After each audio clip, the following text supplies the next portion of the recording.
เป็นไงกันบ้างหลังจากผ่านไป2บทแรกเราได้เรียนรู้ถึงการพัฒนาโมบายแอปกับเรื่องของสถาปัตยกรรมตัวโมบายกันไปแล้ว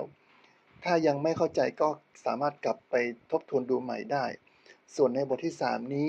เราจะได้มาเรียนรู้ถึงตัวสถาปัตยกรรมของซอฟต์แวร์ในค่าย Android กันก่อน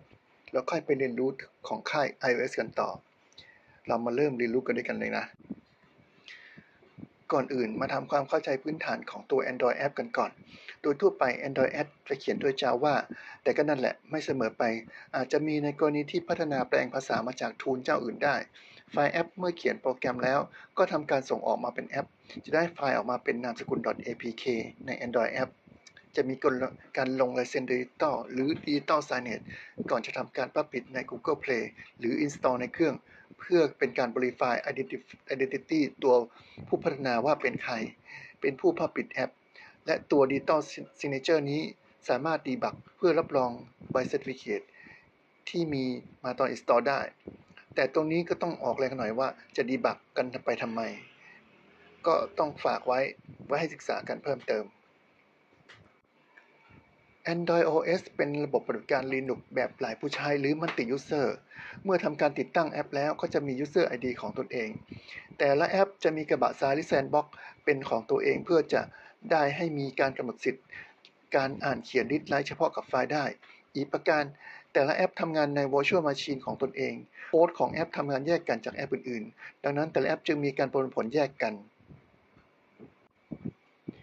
Android App อาจมีการใช้ข้อมูลร่วมกันกับแอปอื่นๆ โดยที่2แอปสามารถมี Linux User ID เดียวกันเพื่อที่จะได้สามารถใช้ทรัพยากรร่วมกันได้ถ้าได้มีการ Digital Signage ลงชื่อรับรองใน Certificate เดียวกันและแอปสามารถกำหนดสิทธิ์การใช้ Data ร่วมกันผ่าน Permission XML ของระบบในแต่ละ Manifest อย่างชัดเจนและนี่ก็เป็นผังสถาปัตยกรรมของ Android จะเห็นได้ว่าแบ่งเป็นเลเยอร์ต่างๆใหญ่ๆอยู่ทั้งหมด4ชั้นโดยในแต่ละชั้นมีส่วนองค์ประกอบหรือ Component ที่ทำงานร่วมกันมาดูในแต่ละเลเยอร์ของสถาปัตยกรรม Android กันอย่างย่อเริ่มจากเลเยอร์ชั้นบนสุดคือ Application Layer หรือ App Layer ชื่อก็บอกอยู่แล้วว่าเป็นชั้นของแอปคือเอาไว้ให้แอปต่างๆทำงานในชั้นนี้เลเยอร์ชั้นรองลงถัดมาคือ Application Framework Layer เป็นชั้นที่เป็นส่วนของ Framework สนับสนุนการทำงานต่างๆของชั้นแอปซึ่งมีส่วนองค์ประกอบหรือคอมโพเนนต์ต่างๆสำคัญที่ใช้ในการพัฒนาแอปดังนั้นเราควรจะค่อยๆมากล่าวกันในรายละเอียดต่อไปของชั้นนี้เลเยอร์ชั้นรองถัดมาเป็นส่วนของชุด Library และ Android Runtime Layer Library ก็ได้แก่พวก OpenGL Media Framework ฐานข้อมูล SQLite WebKit SSL libc เป็นต้นและเนื่องจาก Android เขียนด้วย Java มันจึงต้องมีการทำงานบน Virtual Machine ที่ชื่อว่า Dalvik Virtual Machine ซึ่งเป็น Virtual Machine ที่อยู่คู่ Android มาอย่างเก่าแก่แต่ไหนแต่ไรก็คือพูดง่ายๆว่าเข้ากันได้ดีเลเยอร์ล่างสุดก็คือ Linux Kernel Layer ส่วนนี้เป็นประกอบด้วยกลุ่มไดรเวอร์ที่ควบคุมการทำงานของเซนเซอร์และฮาร์ดแวร์ต่างๆรวมทั้งตัวจัดการพลังงานซึ่งทั้งหมดอยู่ภายใต้อุปกรณ์อันบอบบางของมือถือเราทีนี้เรามาดูถึงกลุ่มคอมโพเนนต์หลักๆที่สำคัญน่าสนใจที่ต้องทำความเข้าใจในความหมายเพื่อใช้ในการพัฒนาแอปของเรากลุ่มนี้ก็ได้แก่ Activity Component เป็นชุด Activity ที่นำเสนอหน้าตาการทำงานการแสดงผลในหน้า Single Screen หรือหน้าจอพร้อม UI Service Component เป็นส่วนการทำงานที่ผลในแบบ Background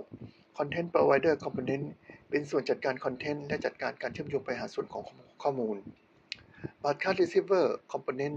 เป็นส่วนคอยรับส่ง System-wide Message คือเมื่อมีอีเวนต์เกิดขึ้น Message จะส่งออกไปแบบ Broadcast โดย Android Runtime กระจายไปยังส่วน Android System หรือแอปอื่นๆเมื่อแอปที่เกี่ยวข้องกับอีเวนต์ได้รับ Message หรือแอปที่ได้รับการ Regist ในไฟล์ Android Manifest.html เมื่อได้รับ Message ก็จะทำการแอคชั่นใดๆอย่างหนึ่งตามกระบวนการทำงานของแอปนั้นๆต่อไป Application หรือ App Component ก็คือกลุ่มของ Activity ที่สร้างขึ้นเกี่ยวเนื่องกันเป็นโปรแกรมอย่างเดียวกันและอีกตัวก็คือ Intent Component เป็น Message คำสั่งที่ส่งผ่านหากันระหว่าง Activity เหล่านั้น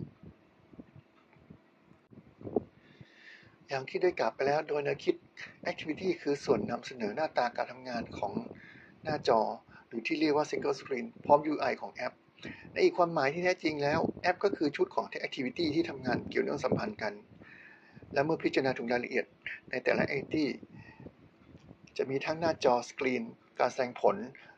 และคุณลักษณะหรือฟีเจอร์ที่เป็นค่ากำหนดต่างๆของ Activity และ Activity ในแอปสามารถเรียกใช้งาน Activity ในแอปอื่นๆได้ Service เป็น Component ที่ทำงานใน Background มีรูปแบบการทำงานระยะยาวหรือ Long Running คือตั้งแต่เปิดเครื่องหรือเมื่อสั่งเปิด Service จนกระทั่งปิดเครื่องหรือจนกว่าจะสั่งปิด Service โดยที่ Service เป็นส่วน Component ที่ไม่มี UI ตัวอย่างของ Service ก็ได้แก่เล่นเพลงในเบื้องหลังหรือ Background การรวบรวมข้อมูล GPS การดาวน์โหลดข้อมูลจากเซิร์ฟเวอร์เป็นต้น Content Provider หรือส่วนบริการเนื้อหาทำหน้าที่บริหารจัดการข้อมูลของแอปที่ใช้ทำงานร่วมกันชุดข้อมูลที่ทำงานใช้ร่วมกันก็ได้แก่ไฟล์ SQLite Database Link Web Service เป็นต้นโดยที่แอปสามารถร้องขอข้อมูลจาก Content Provider ถ้าได้รับ Permission เช่นแอปเมื่อได้รับ Permission อนุญาตให้สามารถเข้าถึงฐานข้อมูล Contact List ก็สามารถทำการ Query อีเมลใน Contact List ได้ตัว Content Provider นี้สามารถเซตให้เป็นแบบ private ก็ได้ด้วย Component ต่อมาคือ Broadcast Receiver ดังที่ได้โปรยไปก่อนหน้านั้นว่าทำหน้าที่เป็นส่วนคอยรับส่ง System-wide Message เมื่อมีอีเวนต์เกิดขึ้น Message จะส่ง Broadcast ออกไปโดย Android Runtime ที่เรียกใช้งานผ่านอินเทอร์เน็ตกระจายไปยังส่วนต่างๆของ Android System หรือแอปอื่นๆเมื่อแอปที่เกี่ยวข้องกับอีเวนต์นั้นหรือแอปที่ได้ทำการ Request ในไฟล์ Android Manifest.ml เมื่อได้รับ Message ก็ทำการ Action อย่างหนึ่งตามกระบวนการของแอปนั้นต่อไปข้อมูลสถานะของระบบที่ถูกส่งจาก Broadcast Receiver นี้เช่น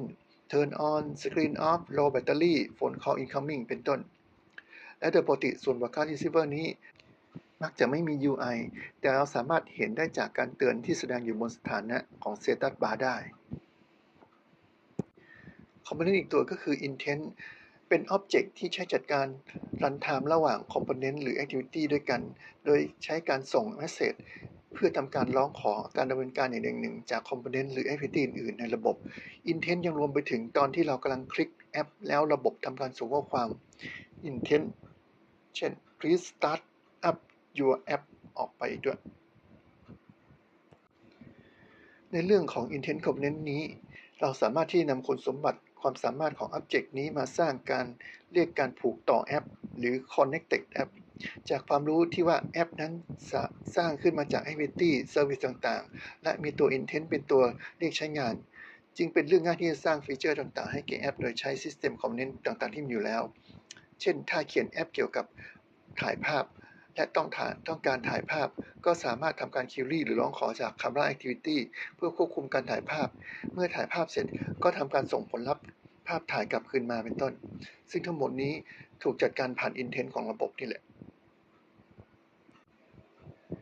และเมื่อแอปของเรามีส่วนการทำงานที่แตกต่างและมีหลายส่วนจำเป็นต้องมีการผูกกำหนดการทำงานแต่ละส่วนเหล่านั้นของแอปเข้าไว้ด้วยกันผ่านไฟล์ Android Manifest.ml การกำหนดค่าเหล่านี้ก็ได้แก่การกำหนด Permission ร่วมกันในสิทธิการใช้งานต่างๆเช่น Internet GPS Contact List และอื่นๆกำหนด API Level ของแอปว่าให้แอปทำงานในระดับ API Level ไหนแพลตฟอร์มเวอร์ชันอะไรกำหนด Request Hardware Feature ที่จำเป็นต่อการใช้งานกำหนดชุด Library และกำหนด Activity ที่เป็นส่วนหนึ่งของแอปนี้เป็นต้น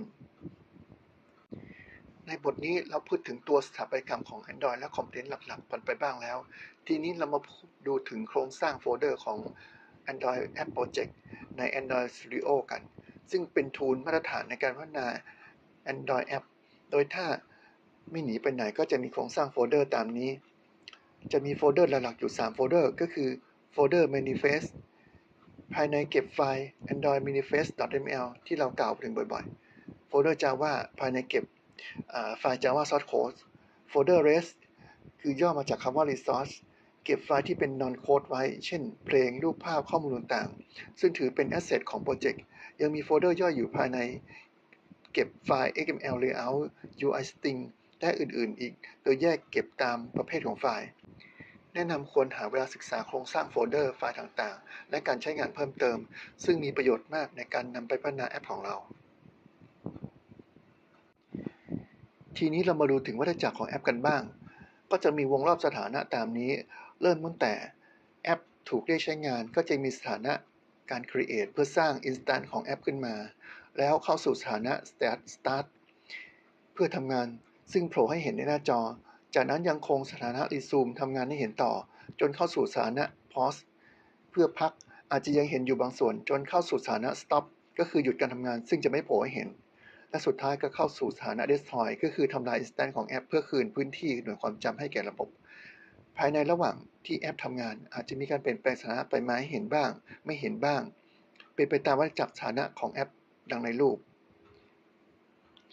เป็นไงกันบ้างในบทที่ 3 นี้เราได้เรียนรู้เกี่ยวกับพื้นฐานของ Android App ตัวสถาปัตยกรรมของมันเมนคอมโพเนนต์ต่างๆโครงสร้างโฟลเดอร์ของ Android App Project รวมไปถึงที่กล่าวทั้งหมดเมื่อสักครู่วัฏจักรการทำงานของแอป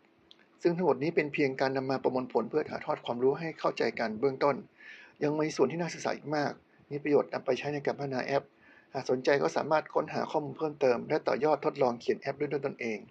แต่สำหรับบทนี้ไว้แค่นี้ก่อนแล้วเราจะกลับมาพบกันในบทถัดไป